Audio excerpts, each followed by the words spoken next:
Dunmeyer show up here again, he better bring the National Guard. Who the hell are you?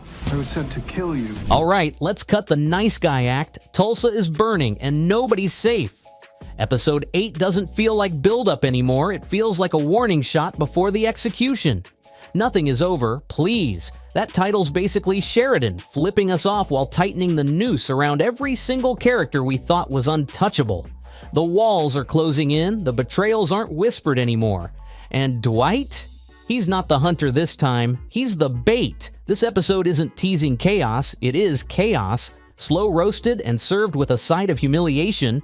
If you thought the storm was bad before, wait until you see who gets washed away when the flood finally hits. I tried to make the most favorable presentation. The second, not so much. Nothing is over. Title playbook. Why this isn't closure, it's escalation. You know a show's about to hit the red zone when even the episode title sounds like a threat. Nothing is over isn't a bow tie ending. It's a warning label. It's Sheridan's way of staring down the audience and saying, "You thought Dwight was done bleeding? Think again." After the chaos of Episode 7, there's no peace treaty, no handshake under the Oklahoma sun. What's coming next feels more like a drawn-out punishment. Dwight's grip on Tulsa isn't slipping quietly. It's clawing, scraping, bleeding, and biting its way through a city that's turning into an arena. Every deal, every ally, every last shred of control is now collateral damage. Stay away from my people, or I'll bury you next.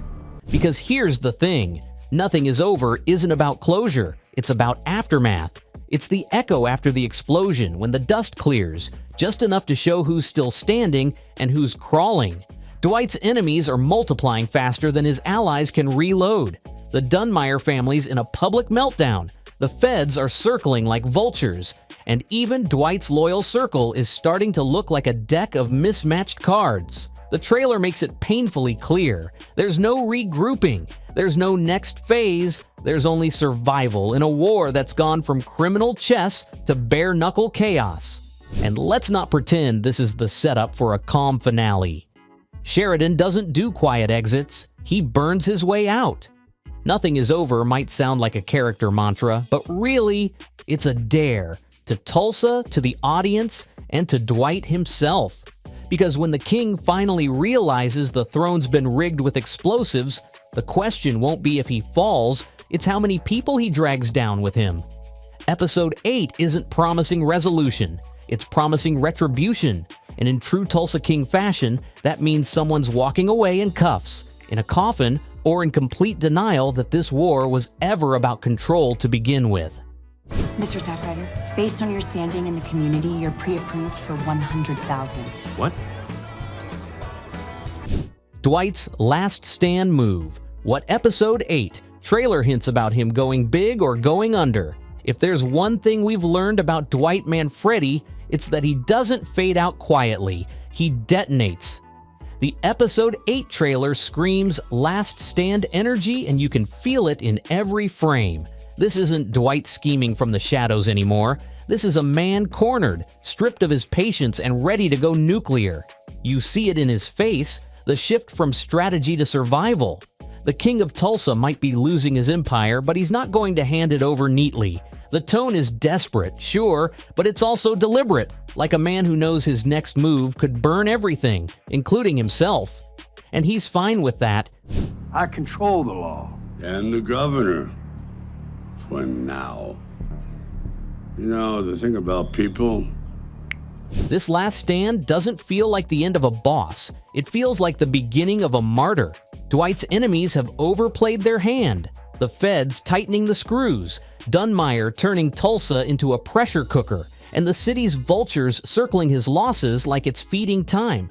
But Dwight's still got that dangerous mix of pride and loyalty that makes him unpredictable. If Episode 7 showed him bleeding, Episode 8's trailer makes it clear he's about to make everyone else bleed too. This isn't about territory anymore. It's about legacy, revenge, and that old-school gangster code that says, if I go down, I'm taking your empire with me. And that's what makes it so haunting. The trailer doesn't show redemption. It shows resolve. Dwight's last stand could either cement him as a legend or a cautionary tale, but either way, it's going to be messy. Every alliance he forged is cracking, every rival smells blood, and yet the king still smiles before the storm. You can feel it, he's planning something that no one, not even the audience, will see coming. Episode 8 isn't just about whether Dwight survives, it's about how far he's willing to fall to prove he's still the one calling the shots. You have no idea who this man is. I know exactly who he is. Dunmeyer's family implosion goes public. The son's betrayal is now unhidden. The Dunmeyer family circus has officially hit center stage, and this time, there's no covering up the cracks. What started as quiet disobedience has erupted into a full-blown public implosion. Dunmeyer's son, once the obedient heir shadowing his father's ruthless empire, is now the fuse that just blew the whole operation wide open. The trailer and new footage make it clear the betrayal isn't whispered in dark corners anymore. It's out in the open. The son's disgust, hesitation, and moral recoil from his father's brutal tactics have boiled over into something that looks a lot like rebellion. This isn't just a family drama, it's a ticking grenade in the middle of a war zone. And the best part? Dunmeyer doesn't even realize the knife in his back has his own last name engraved on it. His son's not just questioning his father's methods anymore, he's actively undermining them. Feeding intel, pulling strings, maybe even tipping the balance toward Dwight without realizing how deep he's gone. It's poetic justice at its most brutal. The man who built his empire on manipulation and intimidation is finally learning what it's like to be played from within. For a show like Tulsa King, which thrives on loyalty and betrayal, this is pure gasoline on the fire, because the moment the son's defiance goes public, every ally, cop, and rival will smell blood in the Dunmeyer name. This twist doesn't just fracture one family, it reshapes the entire board. Dunmeyer's enemies now have a golden opportunity, and Dwight? He's the kind of man who knows exactly how to weaponize a father-son fallout. The younger Dunmeyer's betrayal could end up being the one thing that gives Dwight the opening he's been waiting for. But make no mistake, when the public sees a dynasty eat itself alive, it's not just scandal, it's a spectacle. And in Tulsa, that spectacle always ends in blood. And who, pray tell, sent you to do that? This case needs to be airtight. You want justice? Leave it to me. Bevilaqua. Aftershock. Which alley's breaking? First, after his arrest. Bevilaqua's arrest has detonated like a flashbang in the middle of Dwight's empire, and the real fallout is just beginning. The moment those handcuffs clicked, the narrative flipped. Deals froze, alliances jittered, and every quiet investor, fixer, and close talker in Tulsa looked around and asked, who's getting dragged with him? Episode 7 leaned into that panic. The fear isn't just of getting caught anymore, it's of being betrayed. Because when your business partner ends up behind bars, suddenly every handshake feels like a snitch line. And let's be clear, someone will break. It won't be the obvious rat who yells first. It'll be the whisper, quiet associate who knows too much and fears the spotlight more than the cell. Dwight's crew is collapsing silently. Bodhi recalculating, Cleo scanning for exits, Mitch wondering if the old code still protects him. Bevilaqua's arrest didn't just expose one man's chain of compromises, it exposed the whole cast of compromised men around him. The trap doesn't need a trigger when everyone's already got one finger on it. But here's the twist. This isn't just legal trouble, it's psychological warfare. The feds didn't bust Bevilaqua for show, they planted a domino in the court of Tulsa underworld, and they're watching it fall. The questions now aren't who's loyal, they're who can afford to be loyal. And during this war that Sheridan is writing, loyalty is the one luxury nobody can pay. White man Freddy might be bulletproof, Margaret. We are not. My father says something. There's something about hurting people close to my Freddy. Final countdown setup. Which character's going to pay the price before episode 9 or 10? With the Empire in flames and the chessboard collapsing, episode 8 isn't just another step, it's the loading gun for the finale. The title Nothing is Over is not reassurance, it's the countdown. Loyalties are fraying, deals are cracking, and every major player is one bad move from obliteration, which means someone guaranteed won't make it to episode 9 or 10. And you don't have to be a fan to sense the conveyor belt of casualties moving fast. The real question isn't who's next, but who's already walking to their fate and just hasn't realized it yet. Think about it. The king, the dynasty, the board isn't just threatened externally. In a Sheridan-verse story like this, the fatal blow often comes from inside. The underboss who stays too late, the loyal lieutenant overlooked, the son silently diverging. In Season 3, the hints are everywhere. Fractured alliances, public humiliation, partners calculating for survival instead of loyalty. That means the most likely candidates aren't the loud guns. They're the calm faces who've grown comfortable. One whisper, one misstep, one clue in Episode 8, and the price paid will be catastrophic. And here's the brutal truth. The allure of a big finale twist doesn't lie in who dies, but in who we don't expect and why. The character who pays the price before Episode 9/10 won't simply drop. They'll sacrifice something we cared about, break a trust we rooted for, or misread the war and learn too late. By the end of the season, the body count won't just be measured in bullets.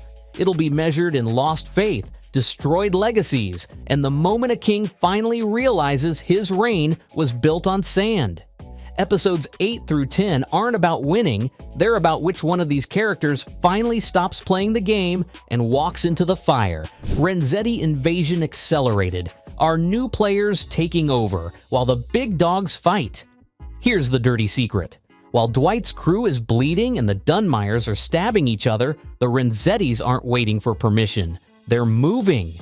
Episode 8 feels like their curtain call. They're not marching in with banners and bullets. They're quietly installing themselves, cutting deals, absorbing the chaos like vultures in suits. When the big dogs are busy crashing into each other, the smart snakes slither in with contracts, smiles, and silence. The Renzetti name isn't new to Tulsa King, but their ambition? The engine is switched on now. This move is brilliantly sinister because the takeover isn't going to feel like a threat, it's going to feel like inevitability. Tulsa's power vacuum isn't just open, it's glaring. The public deals collapsing, the king weakened, the family empire imploding, all of that creates space. And the Renzettis? They're filling it. No loud war, just expansion. And Sheridan loves that kind of rise. Quiet, unstoppable, and effective. While everyone's distracted with the war overhead, the crown changes hands in the background. If Episode 8 is the floor for this invasion, then Episodes 9 and 10 are the ceiling. The biggest hitters aren't the ones with muscle, they're the ones who don't show up with guns because they already control the board. Dwight might still be fighting for his throne, but when the real power shifts aren't announced with drums, they're slipped in like a check that clears overnight.